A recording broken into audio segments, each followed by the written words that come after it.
You talk a lot about what you're going to do, about what you could do, about what you should have done by now, and every word feels productive, comforting, safe. But talking is cheap. Talking is cheap. Talking costs nothing.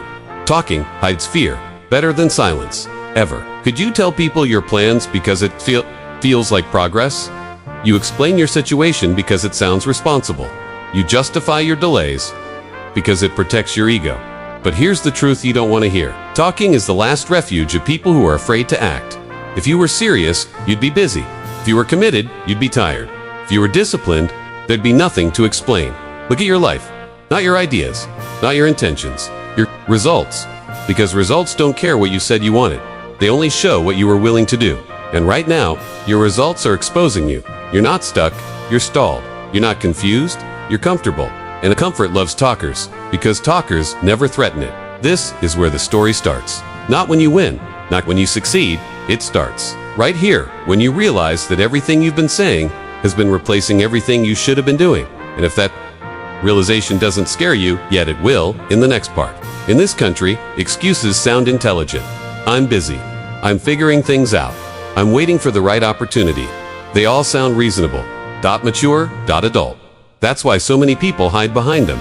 America makes it easy. To delay. Comfort everywhere. Distractions everywhere. Validation everywhere. You can waste years and still look functional. But here's what nobody tells you. The bill always comes due. At first, delay feels harmless. Then it becomes a habit. Then it becomes your identity. You stop being the person who's working on it and become the person who never finished anything. And nobody announces that. Transition. It just happens. One day, you're full of potential. Next thing you know, you're explaining why it didn't work out. Not because you failed, but because you never fully committed. America doesn't crush you fast. It lets you rot slowly. And the slow death is the most dangerous one, because you don't feel it until it's deep. Right now, you still think you have time? You still think you can flip the switch later. But later is how people wake up at 35. Staring at a life they never chose, just accepted. And the scariest part, they talked the whole way there. If this makes you uncomfortable, good. That means you're still awake. Because what comes next is where most people mentally check out. Asterisk, this isn't you versus the system. It isn't you versus your past. It isn't you versus other people. This is you versus you. The version that wants purchase. The version that wants respect. The version that avoids pain versus the version that could become dangerous. And every single day, one of them wins. Not in big moments, in small ones. The alarm goes off. You hit snooze. You know what needs to be done. You scroll instead. You feel the pressure. You've explained it away. Those moments don't look important, but they're everything. Because they decide who you're training yourself to be. You don't suddenly become disciplined. You practice discipline. You don't suddenly become weak either. You practice that too. And right now, your habits are choosing for you. You think one day you'll wake up different, more motivated, more confident. That day never comes. People don't change by thinking harder. They change by acting while it hurts. And if you keep choosing comfort in these small battles, don't be surprised when you lose the big ones. This war is happening quietly, inside your head, every day. And here's the brutal truth. You're not tied right now. You're losing. But the next part decides whether that stays true. You think you're early? That's the lie that keeps you relaxed. You look around and tell yourself, I'm still young, I still have time, I can make a move later. But time doesn't move in feelings, it moves in seconds. And seconds don't ask for permission. 1 year turns into 3, 3 into 5. And suddenly, the window is smaller than you remember. Energy fades, risk feels heavier. Responsibility tightens its grip. You didn't lose your chance. You spent it on comfort, on distractions, on conversations that led nowhere. Nobody warns you when your prime starts slipping away. There's no notification, just a quiet moment where you realize you don't bounce back the same anymore. And by then, starting feels terrifying. That's why urgency matters. Now, not later. Because later is when fear has more leverage. Later is when regret has more evidence. Right now is the lightest your burden will ever be. Every day you wait, starting costs more. And soon, the price won't be effort. It'll be the realization that you waited too long. And once that hits, there's no rewind. Look around. Most people sound the same. Same complaints, same explanations, same promises they never keep. They talk about goals, but live like spectators. And the crowd feels safe because nobody expects anything from you there. But Proverbs don't. Belong in crowds. Provers. Move quietly. They don't announce, they don't explain, they let results speak, because results are louder than words ever will be. And here's what separates them. When it's uncomfortable, they move. When it's lonely, they stay consistent. When nobody is watching, they work anyway. That's why they're rare. And rarity always looks strange to the average dot right now. You're deciding which side you're training for. The side that talks itself into comfort, dot, or the side that proves itself through action. There's no in dash between, dot. No. Neutral ground. Because every day you either build proof or excuses. And here's the trap. Once you identify as a talker, long enough, starting feels is like betrayal of who you've been. That's why most people never switch sides. But you still can, dot, for now. Because the next part is where thought pressure doubles, and only the serious stay. Motivation is loud. Discipline is silent. Motivation shows up when things feel good. Discipline shows up when nothing feels right. And this is where most people expose themselves. They wait to feel ready. They wait to feel confident. They wait to feel motivated. That feeling never comes. Discipline isn't emotional, dot, it's mechanical. Do you do the work because it's time? Not because it's exciting. Not because it's rewarding. That's why it works. Most people want results without discomfort. They want transformation without sacrifice. That's not how reality operates, dot. Every version of you that's worth respecting was built in moments you didn't feel like continuing. And right now, you're either learning how to push through resistance, or you're learning how to quit convincingly. Because every skipped session, every delayed action, every I'll do it tomorrow is teaching your mind one thing: you can't be trusted under pressure, dot. And once you believe that, you're done. But the next part forces a DC. Can't talk your way out of this is the part nobody posts online. No audience, no validation, no recognition, just you, the work, and resistance. This is where real separation happens, because without applause, most people disappear. They need noise, they need approval, they need reassurance. Provers don't. They understand something others never do. The work counts most when nobody sees it. That's when integrity is built. That's when discipline becomes identity. You don't rise in public, you rise in private. And if you can't show up when it's lonely, you won't survive when it's hard, dot. Right now, nobody cares what you're doing. That's not an insult, that's freedom. Because this is where you either build something real or return to the crowd where excuses feel normal. And once you taste the comfort of anonymity again, it gets harder to leave. Which is why the next part is where most people mentally quit. Here's the cost nobody warns you about. If you start, prevenge, you'll be misunderstood. People will question you, doubt you, distance themselves from you. Not because you're wrong, but because your discipline exposes their excuses. Your consistency makes their comfort uncomfortable. And instead of razzing with you, they'll try to pull you back down. That's when the loneliness hits. No cheers, no encouragement, just resistance. This is where weak commitment collapses. Bos is because humans crave belonging, and proving separates you. It isolates you. That's the price of becoming uncommon. And if you're not willing to pay that price, it will retreat to familiarity. Back to talking, back to explaining, back to blending in. And once you do the door, you almost walked through starts closing, slowly, quietly, permanently. There comes a point when explanations lose their power. You can only say, I'm busy, so many times before it sounds hollow. You can only say, I'll start soon, so many times before even you stop believing it. That's when excuses stop protecting. Ewan start exposing you. He realized people aren't doubting your potential anymore, they're doubting your character. Because potential that never moves looks like avoidance. And avoidance doesn't age well. One day, you'll notice you talk less about your goals, not because you're a focus, but because you're embarrassed. That's when silence becomes heavier than action. And if you don't move before that, moment regret doesn't shout. It settles in and stays. Right now, you still have room to change. Barely. You still have the option to stop expending and start executing. But that window is closing. Because habits harden, patterns lock in, identities solidify. And once you've practiced avoidance long enough, action feels foreign. Dangerous.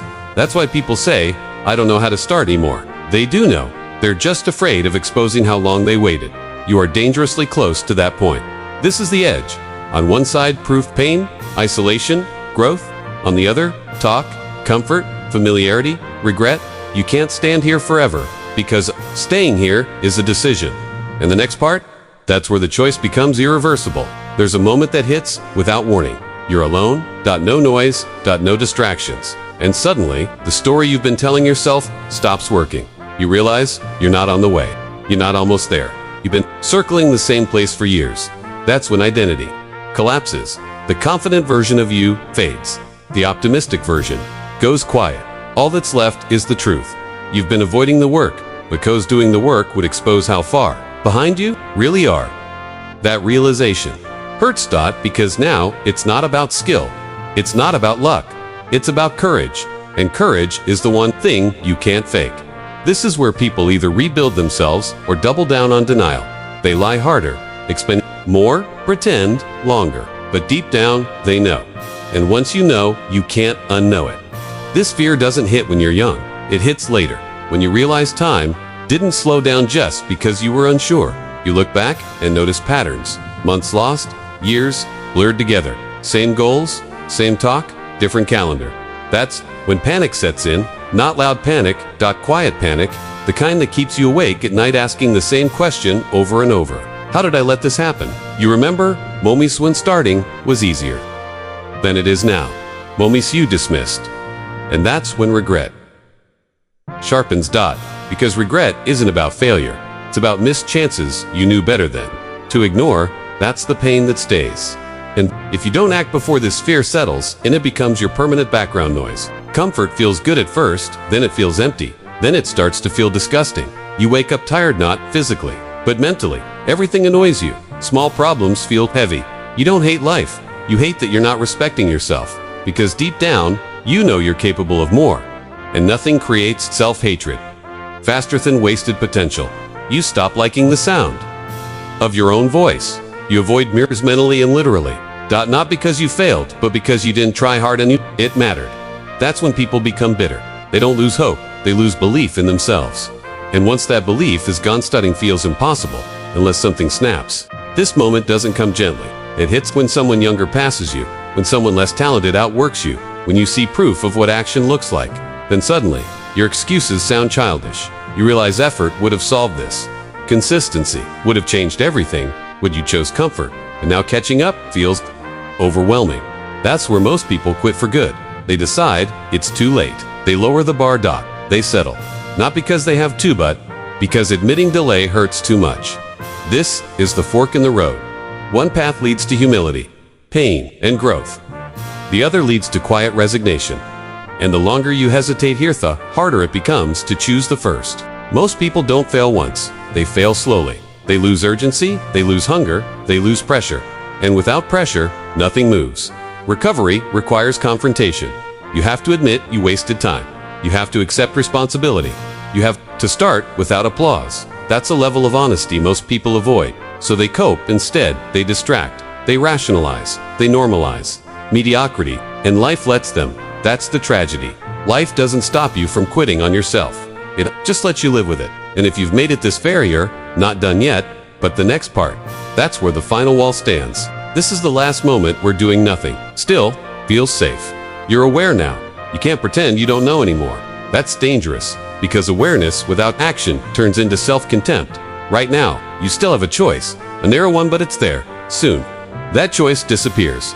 Not because the opportunity vanishes, but because you stop believing you can change. That's how people get trapped.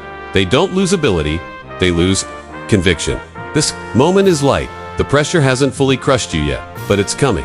When it does, it won't ask politely. So understand this clearly. Every second you hesitate here is borrowed time, and borrowed time always runs out. Excuses don't disappear overnight. They die slowly. First, they stop convincing others. Then they stop convincing you. You say them out of habit now, not belief. I'm busy. I'm tired. I'll start soon. They sound empty, even to your own ears. That's when excuses turn toxic. They no longer protect your ego, they poison it. You start feeling smaller every time you say them. That's because your mind knows the truth. You're capable but unwilling. And that gap creates pressure. Pressure either turns into action or it collapses into shame. Most people choose shame because it feels familiar, but shame compounds. And if you don't act, now you'll carry it everywhere.